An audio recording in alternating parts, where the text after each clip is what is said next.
പ്രവാസ ലോകത്ത് നിന്നുള്ള വാർത്തകൾ. ട്രംപിന്റെ ഗോൾഡ് കാർഡ് വിസ ഇന്ത്യൻ നിക്ഷേപകർക്ക് തിരിച്ചടിയായി. സമ്പന്നരായ വിദേശികളെ രാജ്യത്തേക്ക് ആകർഷിക്കാനുള്ള പദ്ധതിയെന്നാണ് ആരോപണം. US പ്രസിഡന്റ് ഡൊണാൾഡ് ട്രംപിന്റെ ഭരണകൂടം EB-5 വിസ പ്രോഗ്രാമിന് പകരം ഗോൾഡ് കാർഡ് വിസ നൽകാൻ തീരുമാനിച്ചത് ഗ്രീൻ കാർഡുകൾക്കായി കാത്തിരിക്കുന്ന ഇന്ത്യൻ നിക്ഷേപകർക്കും പ്രൊഫഷണലുകൾക്കും വലിയ തിരിച്ചടിയായി. പുതിയ ഇമിഗ്രേഷൻ സംരംഭം സമ്പന്നരായ വിദേശ പൗരന്മാർക്ക് US റെസിഡൻസിയും $5 മില്യൺ പൗരത്വത്തിലേക്കുള്ള നേരിട്ടുള്ള വഴിയും വാഗ്ദാനം ചെയ്യുന്നു. നേരത്തെ EB-5ന്റെ ഇമിഗ്രന്റ് ഇൻവെസ്റ്റർ പ്രോഗ്രാമിന് കീഴിൽ കുറഞ്ഞത് 10 യോഗ്യരായ ജീവനക്കാർക്കെങ്കിലും നിക്ഷേപത്തിന് അവസരം ലഭിക്കുമെങ്കിൽ US റെസിഡൻസി നേടുന്നതിന് വ്യക്തികൾക്ക് കുറഞ്ഞത് $10,50,000 നിക്ഷേപിക്കാം. ഇപ്പോൾ ഗോൾഡ് കാർഡ് വിസ നിലവിൽ വന്നതോടെ നിക്ഷേപ ആവശ്യകത 5 ഇരട്ടിയായി വർദ്ധിച്ച് $5 മില്യൺ ആയി. H-1B വിസകൾക്ക് ബദലായി നിരവധി ഇന്ത്യക്കാർ EB-5 വിസ കാണാൻ തുടങ്ങിയ സമയത്താണ് ഈ പ്രഖ്യാപനം. $5 മില്യൺ നിക്ഷേപ ആവശ്യകത നിറവേറ്റാൻ കഴിവുള്ള സമ്പന്നരായ ഇന്ത്യൻ പൗരന്മാർക്ക് US-ൽ ബിസിനസ് അവസരം ലഭിക്കും. എന്നിരുന്നാലും ഗ്രീൻ കാർഡിനായി വർഷങ്ങളായി കാത്തിരിക്കുന്ന നിരവധി വൈദഗ്ധ്യമുള്ള ഇന്ത്യക്കാർക്ക് ഇത് തിരിച്ചടിയാകും. News desk MyFin TV. ദുബായിയുടെ പുതിയ ബഹിരാകാശ പദ്ധതിയായ ഇത്തിഹാദ് സാറ്റ് മാർച്ചിൽ വിക്ഷേപിക്കും. ദക്ഷിണ കൊറിയയുമായി സഹകരിച്ചാണ് ഉപഗ്രഹം വികസിപ്പിച്ചത്.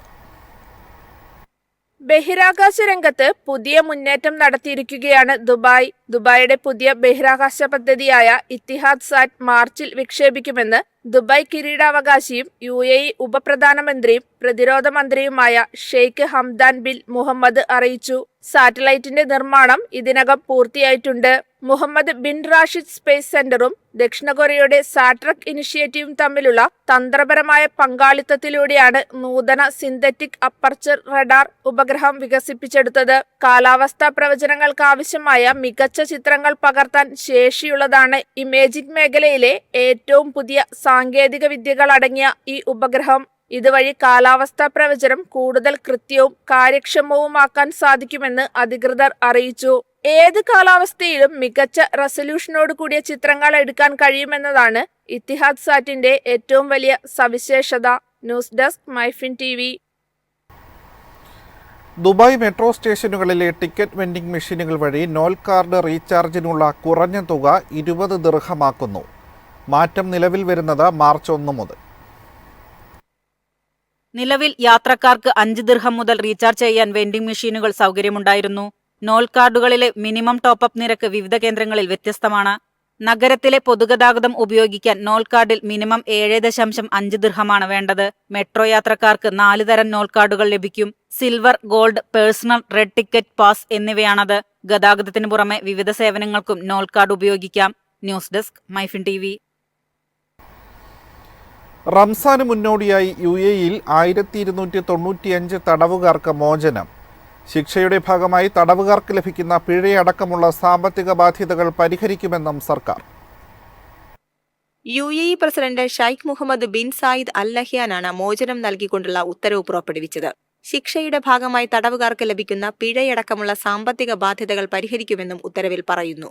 തടവുകാർക്ക് അവരുടെ ജീവിതത്തിൽ പുതിയ ഒരു തുടക്കം നൽകുന്നതിനും അവരുടെ കുടുംബങ്ങൾ നേരിടുന്ന പ്രയാസങ്ങൾ ലഘൂകരിക്കുന്നതിനും സമൂഹത്തിലും വീടുകളിലും സ്ഥിരത നിലനിർത്തുന്നതിനുമാണ് ഈ ഉത്തരവ് കൊണ്ട് ലക്ഷ്യം വെക്കുന്നത്.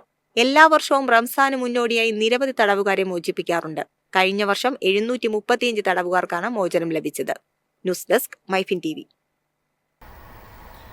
കുവൈറ്റ് ദേശീയ ദിനത്തോടനുബന്ധിച്ചുള്ള അവധി ദിവസങ്ങളിൽ വ്യോമഗതാഗതം സുഗമമാക്കുന്നതിനുള്ള സമഗ്ര പദ്ധതിയുമായി അധികൃതർ. 5 ദിവസത്തിനുള്ളിൽ കുവൈറ്റിലൂടെ പറക്കുന്നത് 1691 വിമാനങ്ങൾ. കുവൈറ്റ് വിമാനത്താവളത്തിലെ ബന്ധപ്പെട്ട വിഭാഗങ്ങളുടെ സംയോജിത പദ്ധതിയിലൂടെ യാത്രാ നീക്കത്തിനുള്ള പൂർണ്ണ തയ്യാറെടുപ്പുകൾ പൂർത്തിയാക്കിയതായി general directorate of civil aviation വ്യക്തമാക്കി. ഫെബ്രുവരി 25-നും മാർച്ച് 1-നും ഇടയിലുള്ള 5 ദിവസങ്ങളിൽ ഏകദേശം 849 വിമാനങ്ങൾ പുറപ്പെടുകയും 842 വിമാനങ്ങൾ എത്തിച്ചേരുകയും ചെയ്യും. ആകെ 1691 സർവീസുകളാണ് കുവൈറ്റ് അന്താരാഷ്ട്ര വിമാനത്താവളത്തിൽ ഓപ്പറേറ്റ് ചെയ്യുന്നത്. ഈ വിമാനങ്ങളിലെ യാത്രക്കാരുടെ ഏകദേശ എണ്ണം 2,25,000 ഇവരിൽ 1,13,000 പേർ പുറപ്പെടുന്നവരും 1,12,000 പേർ എത്തിച്ചേരുന്നവരുമാണ്. യാത്രക്കാരുടെ തിരക്കോ തടസ്സമോ ഉണ്ടാകാതിരിക്കാൻ വരുന്നവർക്കും പോകുന്നവർക്കുമായി നടപടിക്രമങ്ങൾ ക്രമീകരിക്കുന്നതിനൊപ്പം യാത്രാസമയത്തിന് 3 മണിക്കൂർ മുൻപ് യാത്രക്കാർ വിമാനത്താവളത്തിൽ എത്തിച്ചേരണമെന്ന് അധികൃതർ വ്യക്തമാക്കി. വിമാനത്താവള പ്രവേശന കവാടം മുതൽ വിമാനങ്ങളിൽ കയറുന്നതുവരെ യാത്രക്കാർക്ക് എല്ലാ സൗകര്യങ്ങളും ഉറപ്പാക്കും. News desk MyFin TV.